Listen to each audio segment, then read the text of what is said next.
Sorry about that. Okay, so let's try it again. Hello, my name is Matthias Kirschner. I work for Free Software Foundation Europe, and I'm here today to talk with you about the core values of software freedom. Before we start, I would like to get some feeling about the values here in this room of you. So I would like to ask you the question 3. First, who here thinks that governments, your government's military should not operate in other countries? Okay, thank you. Then the next question, who here thinks that it should be mandatory that you should be vaccinated? Okay. And now the last question, which is a religious question. And I was told I shouldn't do that, but, well, I still do it. So who of you thinks that Emacs is the best editor or operating system? Okay. I think there are some tendencies, but beside that, it was quite diverse from what I saw here. So when we talk about the values of a movement, it's good to look where this movement is coming from. So in the beginning of computing, when you got a computer, you also got the source code. You could do with the software whatever you wanted to do. Nobody was there and cared what you do with it. Then, over the time, companies realized that they can make a profit by restricting the access to the source code and by restricting who can do what or what not. So, and this got established more and more. Till in the early 1980s, this restriction triggered the start of the GNU project and the creation of the Free Software Foundation. And they defined again what software users should be allowed to do. And they came up with this definition here, with those points. They said that every user of software should be allowed to use it for any purpose. That everybody should be allowed to study how it works and understand what those things are doing around us. And that you can share the software again with others, modified or not modified. And that you can always make improvements to the software, that you can change it. So they noted that down, a little bit like the defining what was the normal behavior before, explaining that's what they want to do. And they started to write software and make sure that everybody gets software under those terms. Now, sometime later, there were also other organizations. They also explained what software, what users should be allowed to do. It's 10 points. I can't remember 10 points. I can remember 4 points. In the end, it's the same thing. When you think about it, what is this? Some people call it a car. Some people say it's a Mini. Others say it's a BMW. Some people might call it a vehicle or a computer on 4 wheels. However they call it, it's the same thing. It highlights different aspects of it. Certain values which are connected are highlighted higher, like the brand or what it does or how you would like to be seen by others. And the same is true for those other terms which are around free software. So you can say free software, you can say open source, libre software, combine them. In the end, it's the same software I'm talking about here. So when I say free software in this talk, it's the same as when someone else is saying open source software, or most other people say open source software. So now there was this movement and they started to write software, allowed people to use, study, share, and improve it. Now there were some people coming to this movement and they misunderstood some things. So one part was often that people understood that in this movement we care about that the software is available for everyone without any costs, so that you can have creative software. And they thought that that's one of the values which is connected there. Everybody should get it without having to pay for it. So that's also why from time to time we get emails or people ask us, oh, there's someone violating the principles of free software. They ask for money when you want to download it, so it can't be free software. Also in app stores, they say, well, if you have to pay for this app, it cannot be free software. I have to check and find another app. The free software movement, it's not about money. You can make money with this software. You can share it with others. You can ask for money for that. You can also share it with others, not ask for money for it. Give it away gratis. So the money part is nothing which defines the values of this movement. There are many people in here who make money with it. There are others who do it and don't want to have money for it. Now, other people thought that because some prominent examples in free software are handled by that with free software, everybody needs to be able to participate. And everybody needs to be able to become part of the group of people developing something, so that you have an open development model. And that's something which is sometimes happening with free software, but you are not forced to do that. And there are many examples where this is not the case. So with free software, we don't tell people how they should develop the software and with whom they should do it. It's absolutely fine if you sit at home in your basement, you write software, you don't listen to anyone, don't pick up the phone. When someone wants to talk to you, you don't listen to them. And you ship the software, sell it to someone else, give them all the rights associated with it, the source code. And yes, it's free software. And it's absolutely fine to do that with free software. While on the other hand, it is also possible that there are 15 universities around the world which are developing software all together, and students can also participate, professors can participate, but the software says it's just for academic purposes. So it's violating one of the other values, but it's an open development model. Also, in free software we see that sometimes those development models, they change. So people sometimes complain, someone is violating the principles of the software freedom movement. They published the source code before and now we haven't heard from them for 6 months. It's possible that people who develop free software, that they from time to time focus on other tasks, and during that time they don't listen to others. And they just do, they make sure they can ship a new product, and during that time they don't listen to any feedback and they don't want to have anyone else in their group. And afterwards that might change again, or they decide, yeah, that maybe they can write better software if they don't ask for feedback by others. That's all possible with free software. Free software is not deciding about the development model. Now, another thing that happened over the time was that people said that they wanted to introduce other beliefs, other values to free software as well. So we saw before it was that you should be able to use, study, share, and improve the software.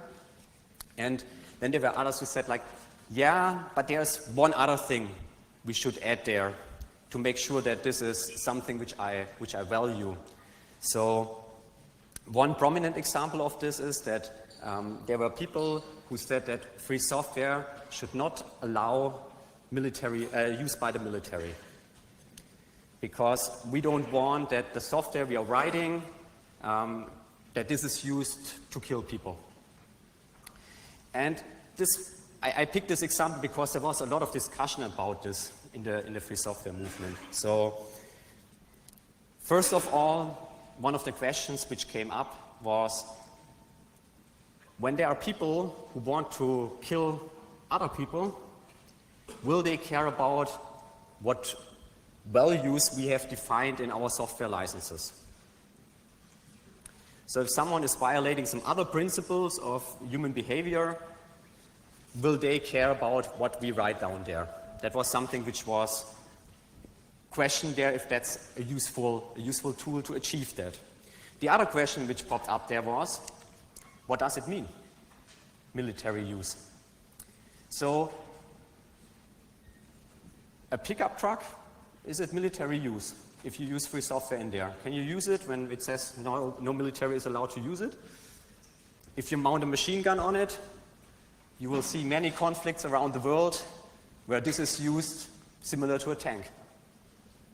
So how far will you go there? How will you define this? It's a difficult question, how far this is going. Does it also mean the company which is producing those cars is not allowed to use the software anymore? And so there are many challenges there to think about how to do this right if you want to accomplish it, that this is not happening. And one other important thing which we realized in this debate was that depending on where you're coming from, you have a different opinion about that. So there are countries where the military is mainly focused on firing guns, firing tanks, and so on. There are countries where the military is responsible in case of catastrophes, floods, fires. When you see big burning woods, forests, the military might be responsible for that. In some countries, the military is partly responsible for emergency first aid situations. So depending on where you're coming from, what you experience, your opinion will also be different there. And there were also other debates. One other example here is that people said, like the question before, that the software should just be used by people who are vaccinated or by companies who make sure that their employees are vaccinated.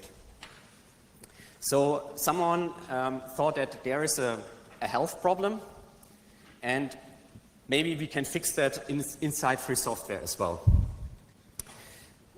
The question which came up with this example is then also mainly how much more power do we allow developers in comparison to users? How much of their value system are they allowed to transfer to the users of the software? And that's a tough one because there are way more examples like this.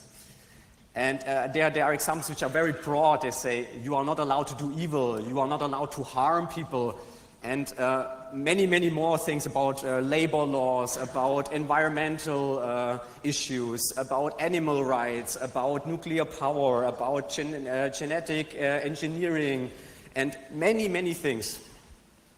So think about how this could develop in a world where you have so many different political beliefs, so many different religious beliefs, so many different cultures where people were growing up, different education. What can happen there? And so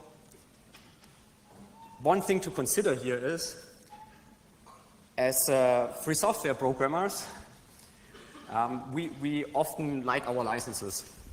And we also saw that by those licenses, we accomplished a lot in our sphere to enable users to use, study, share, and improve software in the area. The question we should ask ourselves is, if for other beliefs we have, for other values we have, if this is also the right tool. If we should use the same hammer we are using to fix our problem for other problems we have in our society. Or if maybe there are other solutions to this, how we can influence laws, how we can change social norms, how we can change markets, or architecture in some areas. So that's something we should really consider if software licensing is the right tool for other beliefs we have. In the end, till now, the free software movement always came to the conclusion it's too tricky to add other things there. And over the time, growing more and more, it will not become easier because there are more beliefs in the free software community. So after 35 years, it becomes difficult to find another joint value we have. Which brings us back to the 4 freedoms I mentioned at the beginning, that they are at the moment the common base, the common values in the free software movement. So to explain that a bit more again, that every person around the world can use the software for anything without asking for permission. Everybody is allowed to do whatever they want to do with the software. And that's a big thing when you think about this, because everybody here in the room, even if you're not lawyers, when someone asks you, can I use this software? You can say yes, absolutely sure, yes. If someone asks you, can I do this with the software? You can say yes, I'm absolutely sure. So everybody is allowed there to use it for whatever they want to do. That wasn't a common thing before, and for a lot of other areas that's not common, that everybody is treated equally. And it makes sure that the users of software, there's some balance between them and the developers of the software. On the other hand, there's still the value that you should be allowed to study how this works. So everybody around the world is allowed to understand what the software is actually doing. Nobody is prevented from that. Nobody is forbidden to get education how this important technology is working. We don't keep stuff secret. We enable everyone here to learn this. And we also allow everyone to share the software with others again. So when you fix a problem for yourself, you're not limited how to help others around you. You can ask for money for that, but you can also give it to someone else who doesn't have money. So you can help someone who is in the need of also fixing a problem but wouldn't be able to afford it like you were able to afford it. So that's something which is deep in there in free software, that you are always allowed to help others and to work together with others in solving problems. And you are always able to improve software. So every individual, every organization, every company, every government, they are not forced to use software like someone else intended them to do, following the assumptions someone else decided, following the rules someone else decided for them. They are always able to change the software to fit their own needs. So my argument is that at the moment, those 4 freedoms, those define the values we have in the free software movement. And software freedom, it's one piece in the puzzle. So we have many problems in our society, or many of you see several different problems, and free software in a lot of those issues is an important part in there. But it's not enough. So you have all those different things. Free software is fixing one part of it, and is fixing this, I think, pretty good. So we always should think about if we want to enlarge that, or if we should stick also to some of our history, to the Unix principle, have one thing which solves one problem and find other tools to fix other problems. So when we look where we are with software freedom nowadays, there is still a long way ahead of us. There are many areas in our world, many regions, many tasks where software freedom is not a default. There's a long way there for us to achieve it, that all humankind can benefit from this. And if you compare that to other freedoms in our society, we are at the very early beginning. So think about the freedom of the press. How long were people fighting for the freedom of the press? It's hundreds of years now. And what is the situation? There are people, a lot of people think it's a good thing to have that. Well, let's ask about that, the general population, about software freedom. Then there are many countries where you have freedom of the press, but you are still struggling to exercise it in practice. And there are countries where you had it, but then it was removed again. And there are many countries where they never ever had the freedom of the press. So, and you have people who are actively working against it and removing it from people. So, if you compare this with software freedom, I'm pretty sure that the next decades we will have to work on this, we will need more people to work on this, like other freedoms where people work for and which are other important parts in this puzzle. So freedom of the press is also one piece of the puzzle. It doesn't fix all the problems people see. It fixes one thing, and you need other pieces in the puzzle to live the life you envision to live. So I think it's important that when we work on software freedom, that we focus, that we get not distracted too much about other issues around us. It's easy nowadays to be distracted about all other things. So there are so many problems everywhere around us. But again, the same as with the freedom of the press, like if you stop working for this because you also want to fix this and you want to fix another problem and you want to fix another problem, you will never achieve any progress with the core part of what you are working on. So we need to focus on those values which we have. And to give you an example here, I also have other beliefs besides free software. So, and one strong belief I have is that I'm active in a wilderness first aid group, and we are helping people to understand how to behave in emergencies. And I believe that people should not seriously be injured or die because of the lack of proper training in this area. And I joined a group which also values this and which wants to make a progress there. And I'm active there. Also, lots of them, they don't care about software freedom. They don't agree with me on my other values. So that's sometimes hard. You can imagine, I mean, you know this from other areas as well, when you are then forced to work a little bit differently because people don't agree with you on other beliefs. But it's something which I think is important, that when you are working in one group, that you focus on the goals and the values of this group, and in the other groups, you focus on those other ones.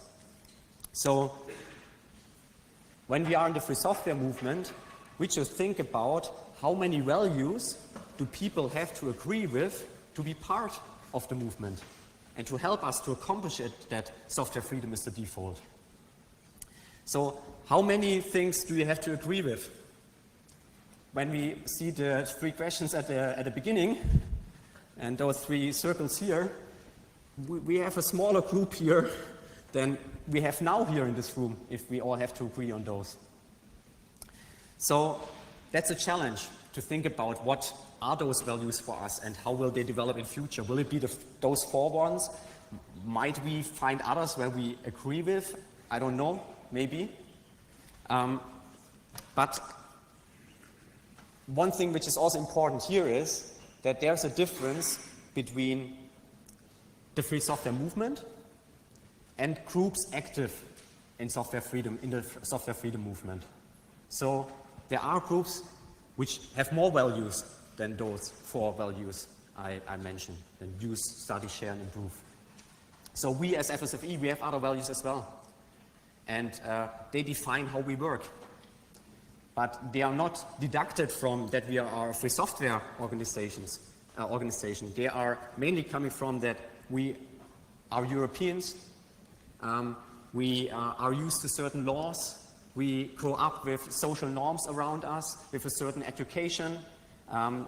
The people who founded the organization, they had certain values and talked about that a lot. So that's something which is then also, of course, something which is inside an organization. Also, it might not be written down. Some part is written down in the constitution, other parts, they are not written down.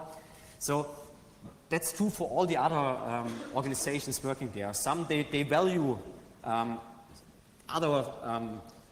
things besides those, the core values of software freedom.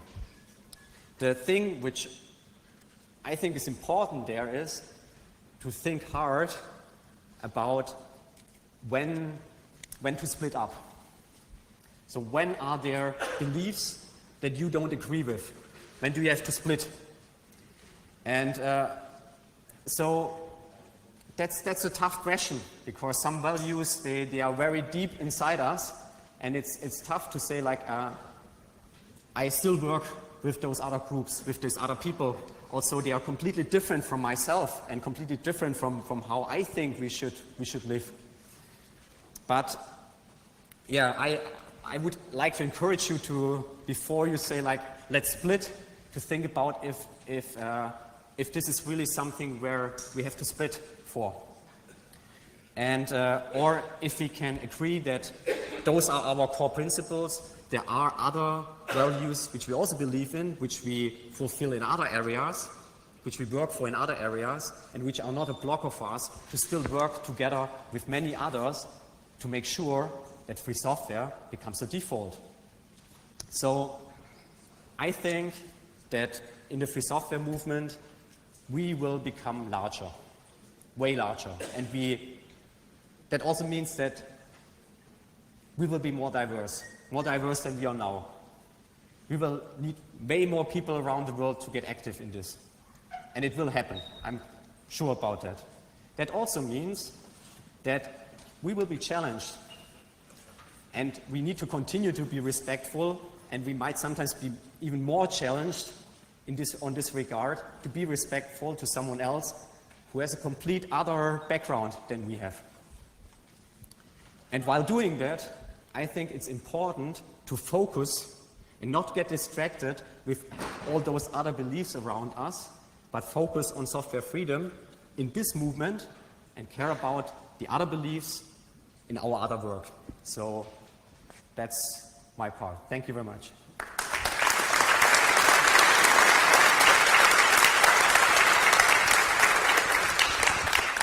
Thank you. Any questions up here? I'll start there. Sorry. Just hold it up straight. Just hold it up like. Hello? Okay. So thank you for your talk. It was great. So no system is perfect, right, from the beginning. Every system needs to change. And the same holds true for the free software, let's call it like this, rules that you showed, the 10 ones. As the time goes by, we see that the free software is threatened by some companies, by some licenses, and so on and so forth. Let's not be specific here. I agree with you that do one thing and do that well. As an engineer, I think that's the right way to go. But we also need to think that we need to adapt the rules that we have for what we want to achieve as the time goes by. So do you see that those 10 rules are sufficient and will be sufficient? Or do you think that at some point, once the attack patterns on the free software change, we will have to adapt also? Thank you. I mean, I think we already adopted over the time. So there were some challenges where there was some change there, like with how to translate this values to other technology. And there will be challenges with that there are already challenges like with network services, where you have to think about how do you translate this in this area, and there are some tries, and could we maybe also add something to our licenses to make that easier to counter attacks in this area. There are also other technologies when they are coming up, like artificial intelligence. The question is like, what role is free software playing there? And it's possible that, you need to translate that and what it means, and it could also mean that that people have the same possibility as they had before with the other technology. You need other freedoms as well. So, for example, you might additionally, to exercise the same things you were able to do in the past alone with software freedom, you might need other freedoms or other tools there as well, like with data, access to data, and how that is handled. I think that the situation like it was 20 years ago is also on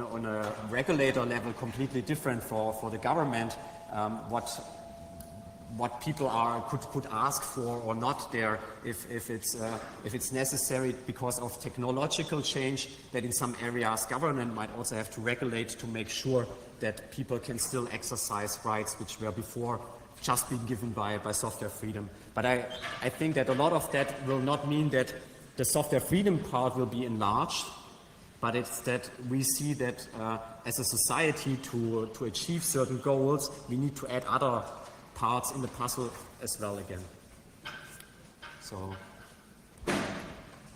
Thank you. Up here. Hi, thanks for your talk. So I know since day one that free software is free as in freedom and not as in free beer. Okay, it's everybody that has spent some time has heard this at some point. But very recently I had a problem because so there is an add-on for Thunderbird which is called Send Later, and it's free software, and his developer recently put up a Kickstarter because he said that since there is the change of APIs in Thunderbird, he needs to rewrite the add-on from scratch. And the problem that he was facing is that this needs time and the commitment that he can support only if he gets these donations. And he was thinking about basically making this software non-free anymore because he wanted to put a license to use the software. And as a supporter of free software, well, this was disappointing, but at the same time, I see the problem that this guy has, because he says, I maintain 10 plugins that are free software for Thunderbird. I need to do a lot of work, and I have to find, and only a very small fraction of the people that are using these plugins actually support me through donations. And I have asked him if this campaign is successful, are you going to still make your source code available? And he said, I would like to do that, but I fear that if I do that, somebody else will take the code and remove the licensing part, the license required part, and publish it again with another name, and so this doesn't work, because then at that point I will not have an income, and I cannot continue doing this. So what should I tell to this guy to try to give him an answer, because I want that this software remains free, but I also understand that this is just a guy, and it needs something to buy food, and that's it. I mean, it's coming back to the general question. There are lots of the things I explained here. I can understand this, and I can see where this is coming from. I mean, if you are a pacifist and you write software, and then afterwards you see that other people are killed with your software, that's a problem for you. And there might be the situation where you have to decide what is more important for you, the values of software freedom or the value of pacifism, and that you say, I stop writing software which might be used for this. And you might decide that you write proprietary software if you believe that with this you could rather accomplish that. The same thing like when you had a business model and it worked at a certain time, then times are changing. I mean, we are at the moment facing this issue that large corporations are threatening some business model of smaller software companies, and they try to balance that and by adding clauses to software licenses which make them proprietary. I can fully understand those companies. I mean, when you see that, well, if that continues like that, the company will cease to exist, or my employees will be working for some of the other big companies or not, then that's a tough decision. And it's never that there are absolute values in our society. You always have to balance it. What is more important now for you? Is it now in your situation, is it software freedom? Or is it maybe at the moment more on making sure that your family gets enough food on the table, or that you can pay your employees? And that's for a lot of the cases, that's something you need to balance. And we have that in many, many other areas. You can be in favor of one value, you can be in favor of the other value, and then you see, oh, they are conflicting. So you are in favor of freedom of movement. On the other hand, you are in favor of better environmental regulations. And then you see, oh, I cannot drive into the city because they say with my diesel, I'm not allowed to do this. So there's always this balance you have to see. And in the end, I mean, what you can help some people is to see if they can still make it work with free software in the situation, if it's possible to do this. Sometimes there might be cases where it's not for some time. Then it might balance again. There is another development and it's possible again to do it in a similar way. That's something which is something which is changing all the time. And I mean, what you can tell a person is that you understand it. You can try to see what solutions there are. That you tell the users, well, I would like to do it for software, but if you don't give me money, I can't. So I can either make it proprietary, or I can make it. You can pay money for this. It could also happen the person makes a software proprietary and all the users say, well, I use the software because it was free software, so I will not pay for the software when it's now proprietary. So you might also not get any money. So that's all tough decisions.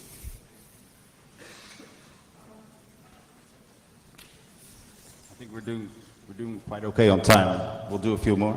Yeah. One more here first. Thank you, Matthias, for a really compelling talk. I have a comment and a related question. The comment is, again, thank you for telling us that values can be in conflict with each other. As proponents of free software, sometimes we, as a community, can be accused of being too idealistic and be too strident in our values. So when they are in conflict, as the examples you said, we need to be humble and always look for opportunities that some of our own values might be in conflict with other values.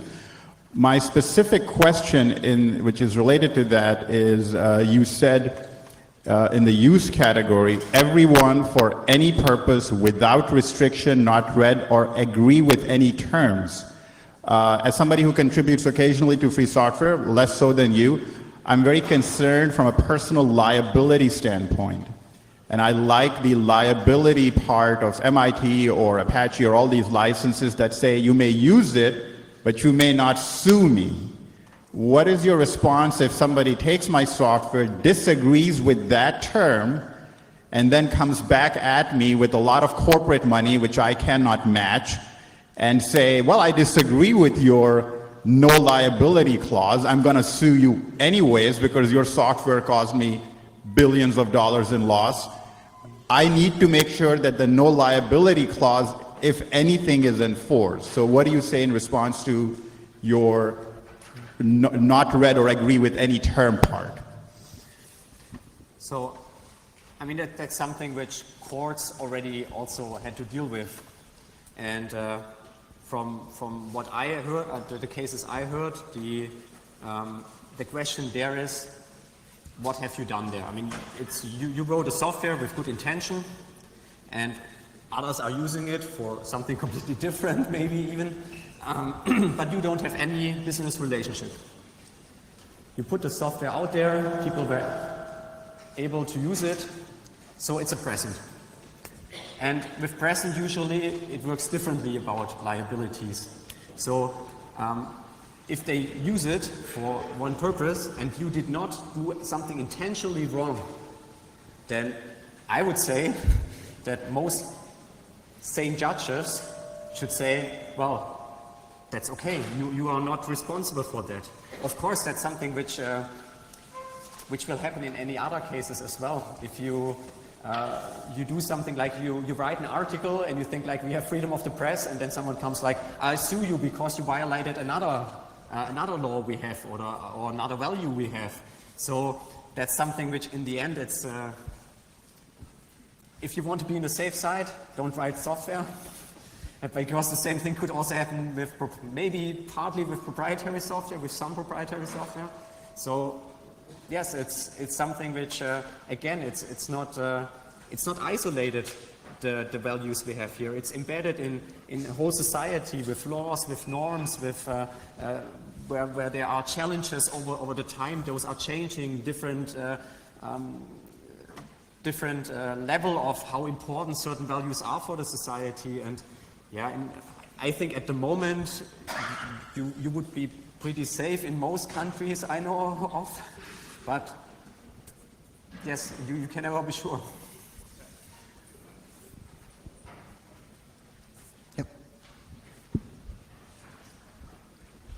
Well, thank you very much for this very elaborate and well-argued argument of the perfect is the enemy of the good. Now, following your argument, which is basically by limiting the set of values that we require others to share with us, we can include more people in our group, which makes us larger and stronger. Now, following this to the logical conclusion is I arrive at, okay, let's limit it to the very, very core set, which in terms of licenses, lets me arrive at some BSD or MIT kind of license, which I don't really like to arrive at.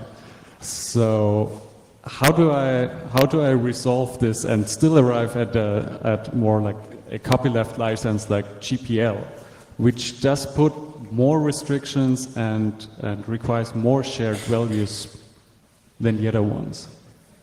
So everything I said here can be accomplished with every free software license we have. So that's not about copyleft or non-copyleft. And I would also, when we think about this, I mean, it's sometimes brought forward as an argument that that copyleft is another restriction to those freedoms or those values. I think it's, I mean, the other examples I talked about, they are all outside of the software area there. So they are about other values. What was accomplished, or what is accomplished with copyleft is that we try to protect those values over the time. And that's something which in some cases might work, in others it might not work. But all of what I said, it's not connected to copyleft or non-copyleft, to a license which also includes some patent clauses or not. That should all be possible with that. So, did that answer your question? Or, I mean, I think, I mean, it's one of the challenges before when there was the question about will we adapt over the time. Yeah, copyleft is one of those things where people thought about, like, how do we protect those values over the time? What can we do about this? And they are already some kind of going towards some corner cases. So if you add way more, it's getting problematic with those other values. But with this, as they were also very early in the movement, I would say that the general acceptance of those is still quite okay. One more up there. Was that a finger for a question? Yes? No? Yeah? Oh. Any more? So in that case, I would like to thank you all for being here. We have a booth, the FSME booth is in the building K on level 2. I would like to thank all the supporters and donors of the FSME who enable our work. Please also support our work for software freedom. And big applause to the organizers of the FOSDEM team and the volunteers here for making sure that we can all come here and share those ideas and have those discussions. So thank you very much. Thank you.